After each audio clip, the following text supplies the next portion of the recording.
There's a quiet place where science becomes soft, where facts settle gently, one after another, like leaves drifting down through still air. Nothing here is urgent. Nothing here needs your full attention.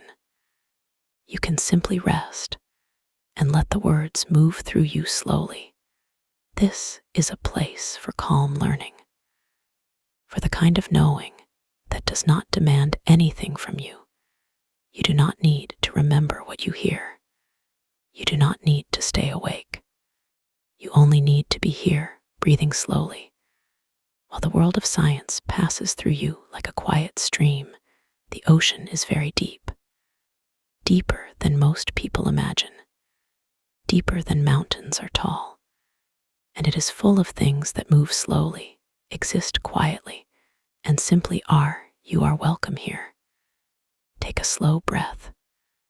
Let your body feel heavy, and let these facts about the ocean come to you softly, one at a time, with no rush and no end in sight. The ocean covers about 71% of the surface of the earth. Most of it has never been seen by human eyes. The deep parts of the ocean are so far from light and warmth that they exist in a kind of permanent stillness. Cold, dark, and very, very quiet, water is heavier than air, much heavier. And deep water is heavier than shallow water because the pressure from above pushes the molecules closer together. At the very bottom of the ocean, the pressure is more than 1,000 times greater than it is on the surface. And yet, life exists there. The ocean has layers. Near the top is the sunlit zone, where light can still reach and plants can still grow. Below that is the twilight zone, where light becomes faint and blue and eventually disappears. Below that is the midnight zone, where no sunlight reaches at all. And below that are the deepest trenches, where the water is still and cold and ancient. Sound travels through water faster than it travels through air. In the ocean, a sound made in one part of the world can sometimes be heard thousands of miles away. Whales use this to communicate across enormous distances. Their calls move through the water slowly and softly, carrying meaning across what would be, to us, an incomprehensible distance. The ocean holds about 1.35 billion cubic kilometers of water. That number is too large to truly imagine. It is easier to simply know that there is a great deal of water on this planet, and that most of it is in the ocean, and that it has been there for a very long time. Water in the ocean is salty because rivers and rain carry dissolved minerals from the land into the sea. Over millions of years, this salt has accumulated. The ocean has been salty for a very long time. It was salty long before any human ever stood at its edge and looked out across its surface. The average depth of the ocean is about 3,700 meters. The deepest point, in the Mariana Trench in the Pacific Ocean, is nearly 11,000 meters below the surface.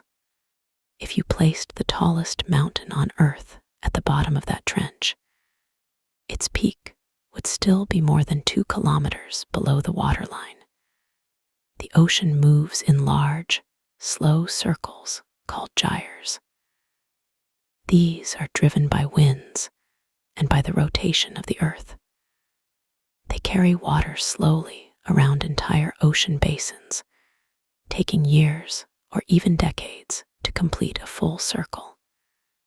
The ocean is always in motion, but it is a very slow and patient kind of motion.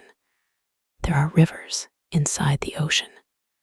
These are not rivers of fresh water, but rivers of denser, saltier, colder water that flow along the ocean floor. They move slowly, following the contours of the seabed, carrying minerals and cold water across great distances. They look, in some ways, very much like rivers on land, with banks and currents, and even small waterfalls. The ocean regulates the temperature of the earth. It absorbs heat from the sun and releases it slowly over time, smoothing out the extremes of temperature that would otherwise make much of the planet uninhabitable.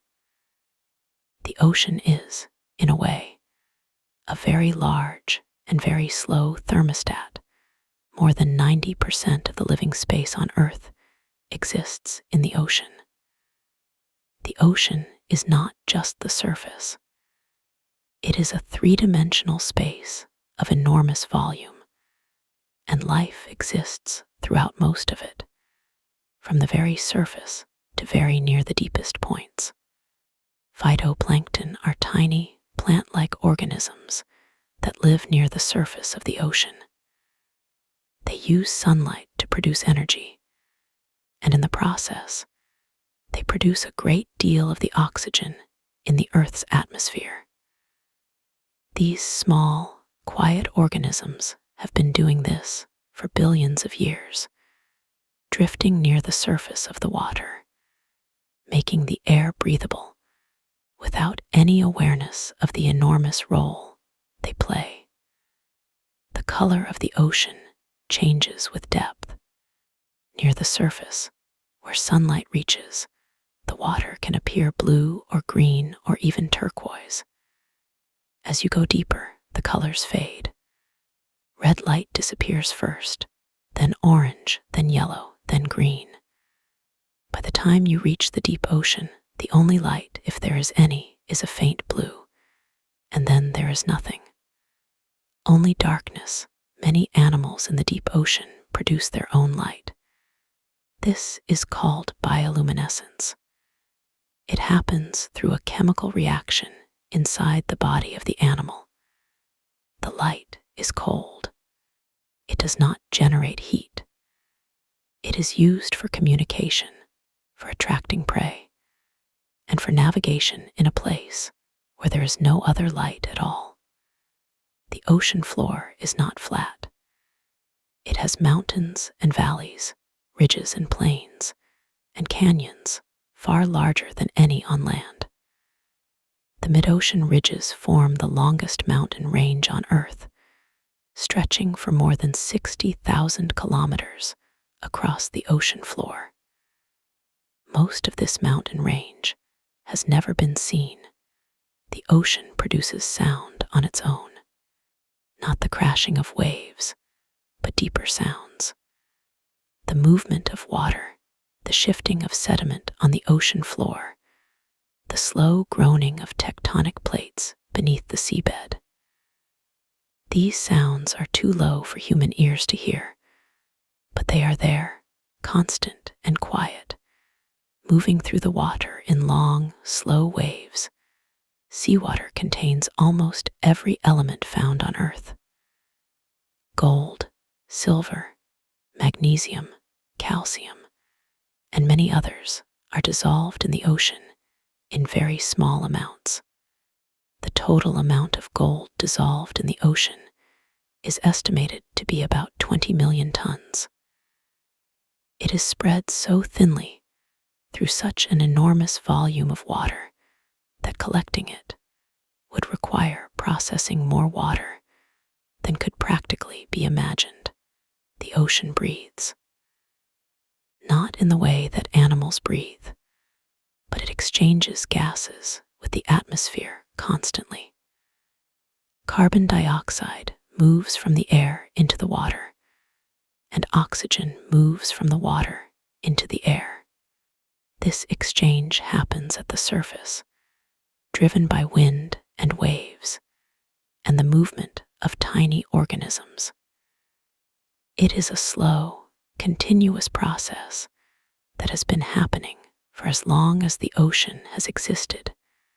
Tides are caused by the gravitational pull of the moon and, to a lesser degree, the sun.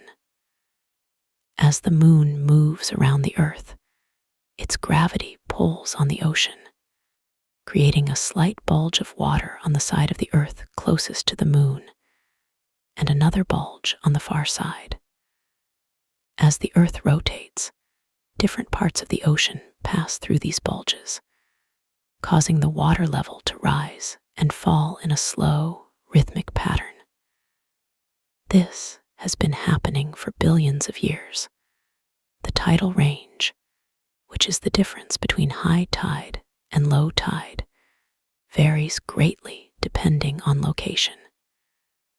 In some places, the difference is only a few centimeters. In others, it can be more than 15 meters. The Bay of Fundy in Canada has one of the highest tidal ranges in the world. Twice each day, an enormous volume of water moves in and out of the bay in a slow, inevitable rhythm. Coral reefs are built by tiny animals called coral polyps. Each polyp is very small, often just a few millimeters across. Over time, as polyps grow and die, their hard calcium carbonate skeletons accumulate, building the structure of a reef. Some coral reefs have been growing for thousands of years. The Great Barrier Reef, off the coast of Australia, is the largest coral reef system in the world, stretching for more than 2,000 kilometers.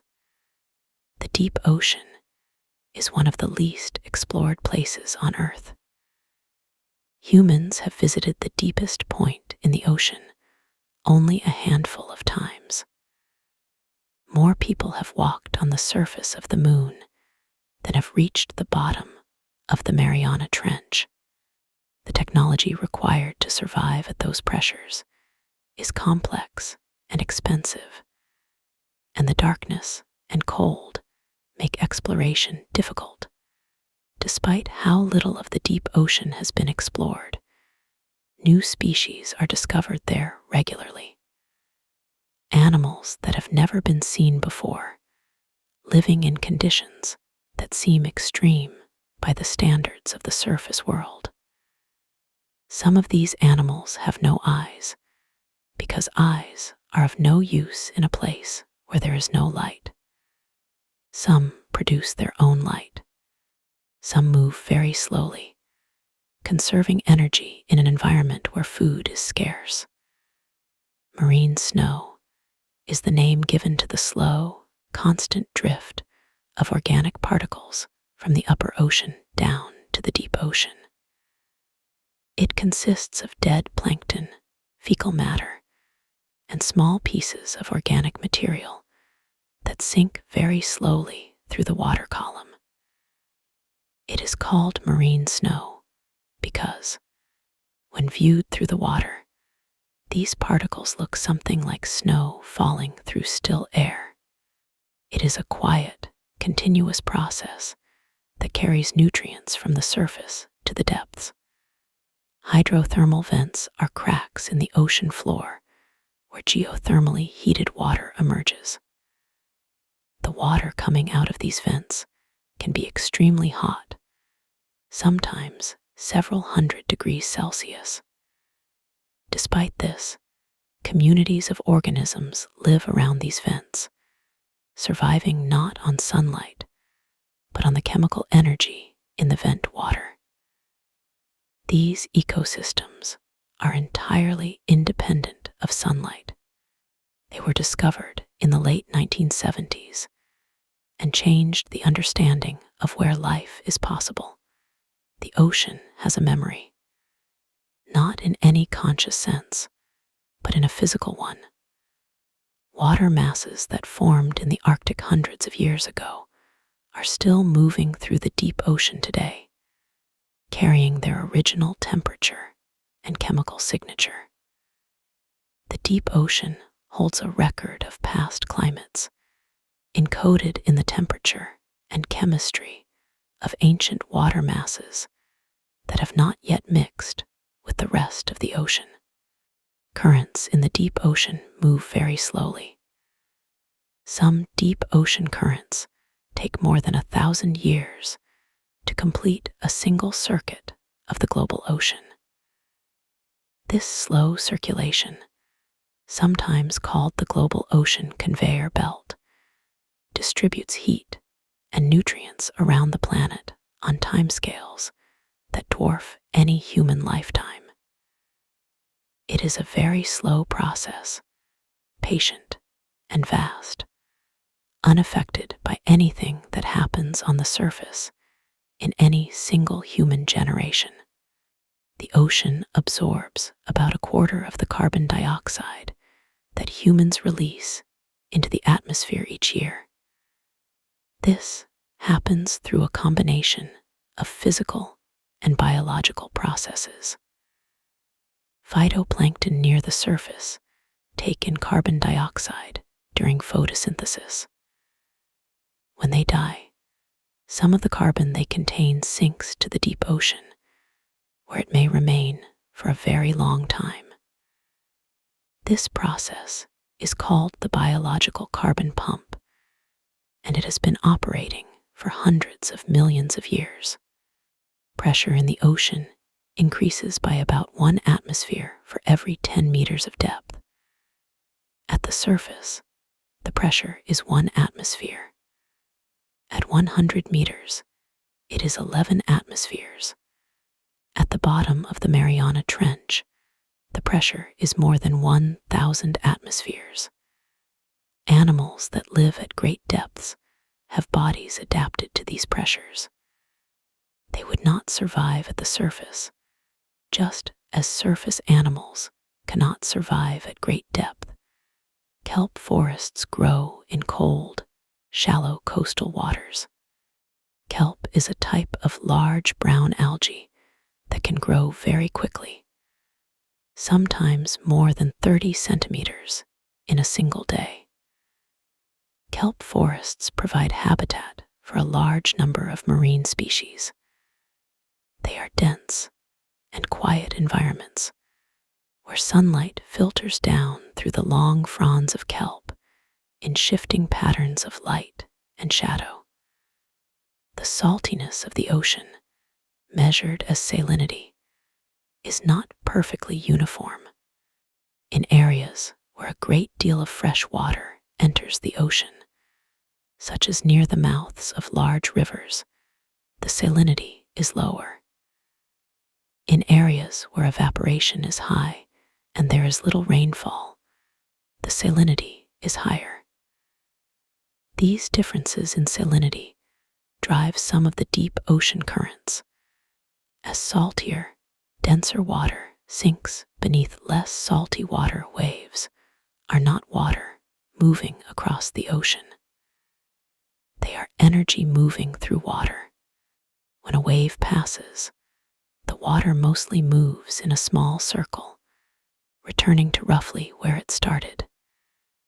It is the shape of the wave, the pattern of energy, that travels across the surface of the ocean.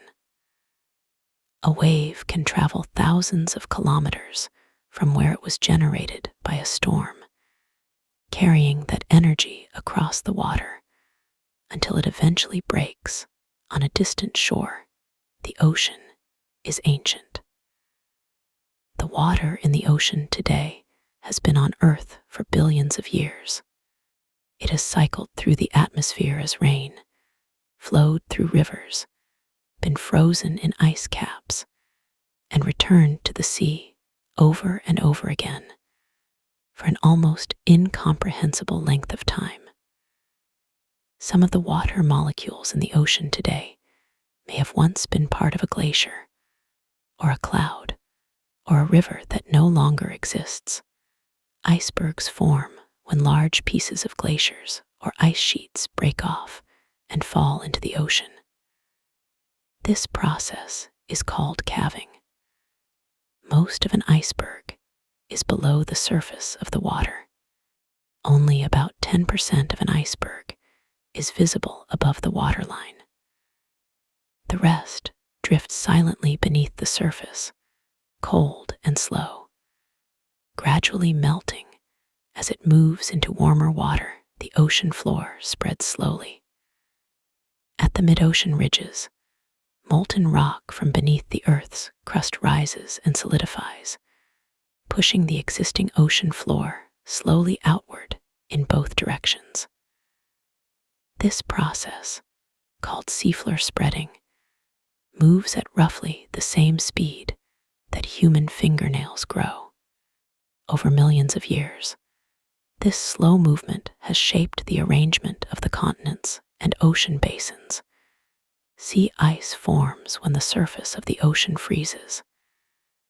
It is different from glacial ice, which forms on land. Sea ice is thin, flat, and constantly moving, driven by wind and currents. It expands in winter and retreats in summer. The edges of sea ice are important habitats for many Arctic and Antarctic species. The ice reflects sunlight back into space, helping to regulate the temperature of the planet. The deepest fish ever recorded was found at a depth of more than 8,000 meters in the Pacific Ocean. It was a type of snailfish, a pale, soft-bodied animal with no scales. It drifted slowly through the water at a depth where the pressure would be instantly fatal to most other forms of life. It appeared calm and unhurried, as if the crushing pressure around it were simply the normal condition of existence. For that fish, it was. Bioluminescent organisms in the ocean produce light through a chemical reaction involving a molecule called luciferin and an enzyme called luciferase. When these two substances react in the presence of oxygen, they produce a cold light. This same basic chemistry has evolved independently many times in many different groups of ocean animals. It is one of the most common forms of light production in the deep ocean, where no sunlight reaches. The Pacific Ocean is the largest ocean on Earth. It covers more area than all of